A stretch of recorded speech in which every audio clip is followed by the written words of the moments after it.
شاہ محمود کا نام 9 مئی واقعات پر کابینہ کمیٹی کی رپورٹ میں شامل نہیں تھا۔ شاہ محمود قریشی کا نام واضح طور پر کابینہ کمیٹی کی اس رپورٹ میں شامل نہیں تھا جو گزشتہ نگران حکومت نے 9 مئی 2023 کے پرتشدد واقعات کی مبینہ منصوبہ بندی کے حوالے سے تیار کی تھی۔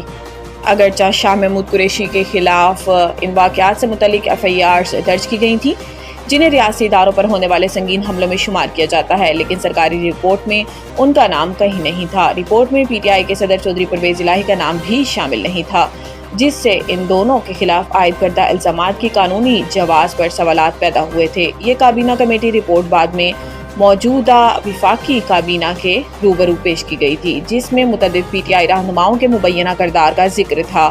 رپورٹ کے مطابق پارٹی چیئرمین عمران خان پر ان واقعات کی منصوبہ بندی کا الزام عائد کیا گیا، جبکہ ایک طویل فہرست میں حماد اظہر، زرتاج گل، مراد سعید، فاروق حبیب، علی امین، گنڈا پور یاسمین راشد، محمود الرشید اور دیگر رہنماؤں کے نام شامل تھے، لیکن شاہ محمود قریشی اور پرویز الہی کا ذکر کہیں نہیں تھا۔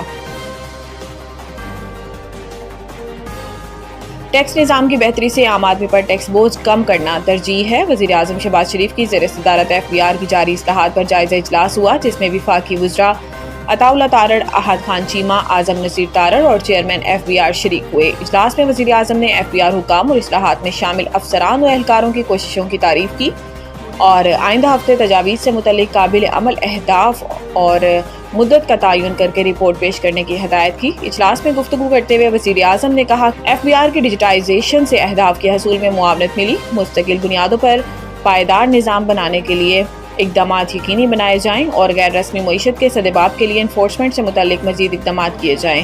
شہباز شریف نے کہا کہ FBR ڈیجیٹل ونگ کے اثر نو تشکیل کے لیے اہداف کے حصول کے وقت کا تعین کیا جائے۔ اصلاحات کے اطلاق میں کاروباری حضرات، تاجر برادری، ٹیکس دہندگان کی سہولت کو مد نظر رکھا جائے۔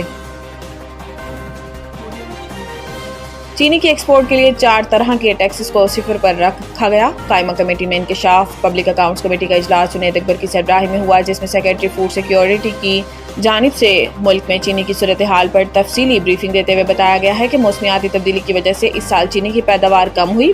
بریفنگ میں مزید بتایا گیا ہے کہ پچھلے سال 87 میٹرک ٹن چینی پیدا کی گئی تھی اور اس سال یہ 84 میٹرک ٹن رہی۔ پچھلے سال 77 شوگر ملز نے کرشنگ کی، جبکہ اس سال 79 ملز نے کی۔ قیمتوں میں اضافے کی وجہ سے بفر سٹاک کے لیے 5 لاکھ ٹن چینی کی امپورٹ کی سمری منظور کی ہے۔ ریاض فتیانہ نے کہا کہ FBR سے نیا SRO جاری ہوا، اس پر سیلز ٹیکس کو 18% سے 0.2% کیا گیا۔ نوید قمر نے کہا کہ میرے خیال میں حکومت کو چینی کی قیمت کو کنٹرول نہیں کرنا چاہیے۔ چینی کا باہر جانا آنا مسئلہ نہیں۔ کیا مسابقتی کمیشن نے اس کارٹلائزیشن کو ختم کرنے کے لیے کچھ کیا؟ جب آپ کے IMF کی وجہ سے ہاتھ بندھے ہوئے ہیں تو کارٹلز کی وجہ سے آپ پورے معاہدے کو خطرے میں ڈال رہے ہیں۔ جنید اکبر نے کہا کہ اگلے ہفتے ہمیں مکمل بریفنگ دیں، کس نے چینی امپورٹ کی، کس نے ایکسپورٹ کی اور کس نے اجازت دی۔ نور مقدم کے سزا یافتہ مجرم ظاہر جعفر نے نظرثانی درخواست دائر کر دی۔ سپریم کورٹ میں دائر درخواست میں موقف اپنایا گیا ہے کہ عدالت نے ملزم کی ذہنی حالت کا تعین نہیں کرایا۔ سپریم کورٹ میں میڈیکل بورڈ تشکیل دینے کی درخواست دی۔ سپریم کورٹ نے اس متفرق درخواست پر فیصلہ نہیں دیا۔ درخواست میں کہا گیا ہے کہ سزائے موت دینے کے لیے ویڈیو ریکارڈنگ پر انحصار کیا گیا۔ ویڈیو ٹرائل کے دوران درست ثابت بھی نہیں کی گئی۔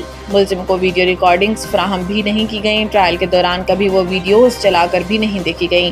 نظرثانی اپیل سینئر وکیل خواجہ حارث کے ذریعے دائر کی گئی۔ درخواست میں کہا گیا ہے کہ فیصلے پر نظرثانی کی ٹھوس وجوہات موجود ہیں، عدالت اپنے فیصلے پر نظرثانی کرے۔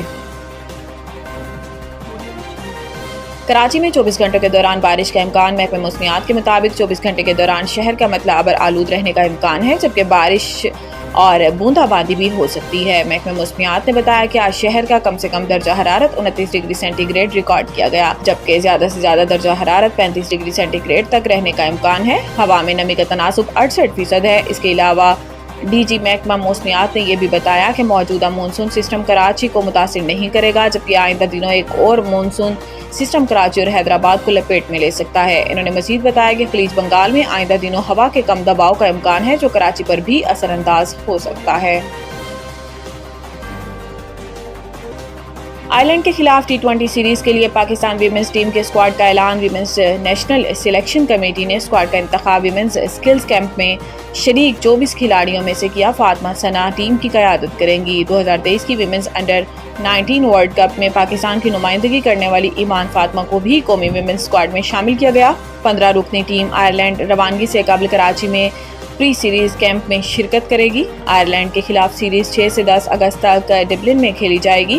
15 رکنی اسکواڈ میں عالیہ ریاض، ڈیانا بیگ، ایمان فاطمہ، گل فیروزہ، منیبہ علی، نجیبہ علوی وکٹ کیپر، جبکہ نشرہ سندھو، نتالیہ پرویز، رمین شمیم، صدف شمس، سعدیہ اقبال، سدرا امین، طوبہ حسن اور وحیدہ اختر شامل ہیں۔